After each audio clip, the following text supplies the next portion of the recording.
Hello friends, welcome to my channel. இன்றைக்கி வந்து மீன் குழம்பு செய்கிறதுக்காக 1/2 கிலோ ஜிலேபி மீன் எடுத்திருக்கேன்.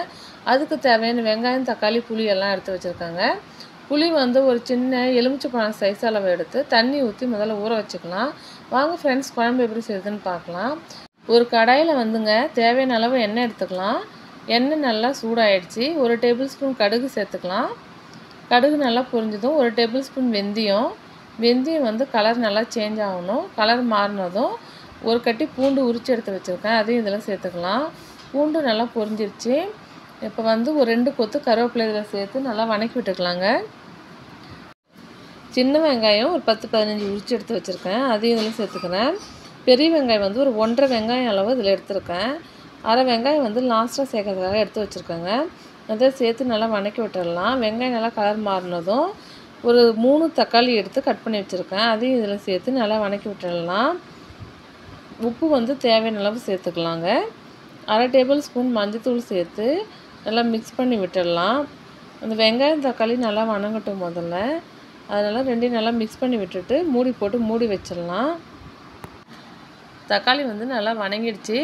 இப்போ இது மேலே வந்து 1 டேபிள் ஸ்பூன் தனியாத்தூள், கொத்தமல்லி தூள், 1 டேபிள் ஸ்பூன் தனி மிளகாய் தூள் சேர்த்து நல்லா வணக்கிக்கலாங்க. இப்போது மிளகாய் தூளும் கொத்தமல்லி தூளும் நல்லா வாசனை போகிற அளவு வணக்கி விட்டுடலாம். அது மேலே வந்து குழம்பு மிளகாய் தூள் வந்து ஒரு 3 டேபிள் ஸ்பூன் குழம்பு மிளகாய் தூள் சேர்த்து நல்லா வணக்கிக்கலாங்க. இப்போ எல்லாம் மசாலாவும் நல்லா வணங்கிடுச்சு. இதில் வந்து ஒரு 1/2 கிளாஸ் அளவுக்கு தண்ணி சேர்த்துக்கிறேன். இந்த மசாலாலாம் நல்லா கொதிக்கட்டுங்க. அதனால் தண்ணி சேர்த்து நல்லா கொதிக்க விட்டுடலாம். குழம்பு கொதிச்சதும் இப்போ எடுத்து வச்சுருக்க புளி இதில் கரைச்சி ஊற்றிக்கிறேன். எல்லாம் புளியும் கரைச்சி வடித்து எடுத்து ஊற்றிக்கலாம். இப்போ இந்த புளி தண்ணி ஊற்றுனதுக்கப்புறம் நமக்கு தேவையான அளவு தண்ணி சேர்த்து குழம்பு வந்து ஒரு 10 நிமிஷம் நல்லா கொதிக்க விட்டுடலாம்.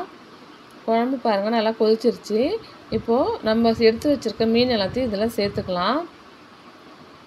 மீனை வந்து குழம்பு கொதிச்சதுக்கப்புறம் லாஸ்ட்டாக தாங்க சேர்க்கணும். மீன் சேர்த்ததுக்கப்புறமா ஒரு 5 நிமிஷம் நல்லா கொதிக்க விட்டாலே போதுங்க. அதிக நேரம் குழம்பை கொதிக்க விடக்கூடாது. அப்படி அதிக நேரம் குழம்பு கொதிக்க விட்டோம்னா மீனெல்லாம் கரைஞ்சிரும். அதே மாதிரி மீன் சேர்த்ததுக்கப்புறமா அடிக்கடி கரண்டி போட்டு கிண்டி விடக்கூடாது. இப்போ நம்மளுடைய மீன் குழம்பு ரெடி ஆகிடுச்சு. மீன் நல்லா கொதிச்சிருச்சு பாருங்கள், மீன் நல்லா வெந்துருச்சு. அவ்வளோதாங்க, நம்மளுடைய மீன் குழம்பு ரெடி ஆகிடுச்சு. இப்போ இது மேலே வந்து கொஞ்ச நேரம் கொத்தமல்லி இலையை தூவிட்டு கேஸை ஆஃப் பண்ணி மூடி வச்சிடலாங்க. இப்போ இது மேலே வந்து சின்னதாக ஒரு தாளிப்பு கொடுத்துக்கிறேன். அதுக்காக வந்து ஒரு பேனில் வந்து 2 டேபிள் ஸ்பூன் தேங்காய் எண்ணெய் சேர்த்துக்கிறேன். தேங்காய் எண்ணெய் சேர்த்து சமைச்சோம்னா மீன் குழம்பு ரொம்ப சூப்பராகவும் டேஸ்ட்டாகவும் இருக்குங்க. எண்ணெய் வந்து நல்லா காயணும். காஞ்சதுக்கப்புறமா 1 டேபிள் ஸ்பூன் கடுகு சேர்த்துக்கிறேன். கடுகு பொரிஞ்சதும் 1/2 வெங்காயம் எடுத்து வச்சுருந்தேன் இல்லைங்களா, அதை நீல வாக்கில் கட் பண்ணி இதில் சேர்த்துக்கிறேன். ஒரு கொத்து கருவேப்பிலையும் சேர்த்து நல்லா வணக்கி விட்டுடலாம். இது மேலே வந்து 1/2 டேபிள் ஸ்பூன் தனி மிளகாய்த்தூள் சேர்க்குறேன். இந்த மிளகாய்த்தூள் வந்து ஒரு கலர்ஃபுல்காக தான் சேர்க்குறேங்க. இதை மேலே சேர்த்து வணக்கிட்டு அந்த குழம்புல வந்து நம்ம சேர்த்துக்கலாம். அவ்வளோதான், நம்மளுடைய சூப்பரான சுவையான மீன் குழம்பு ரெடி ஆகிடுச்சு. உங்களுக்கும் இந்த வீடியோ கண்டிப்பாக பிடிக்கும்னு நினைக்கிறேன். அப்படி இந்த வீடியோ உங்களுக்கு பிடிச்சா கமெண்ட்ஸில் சொல்லுங்கள் எப்படி இருந்ததுன்னு. இந்த வீடியோ பிடிச்சா லைக் பண்ணுங்கள், ஷேர் பண்ணுங்கள், மறக்காமல் சப்ஸ்கிரைப் பண்ணுங்கள்.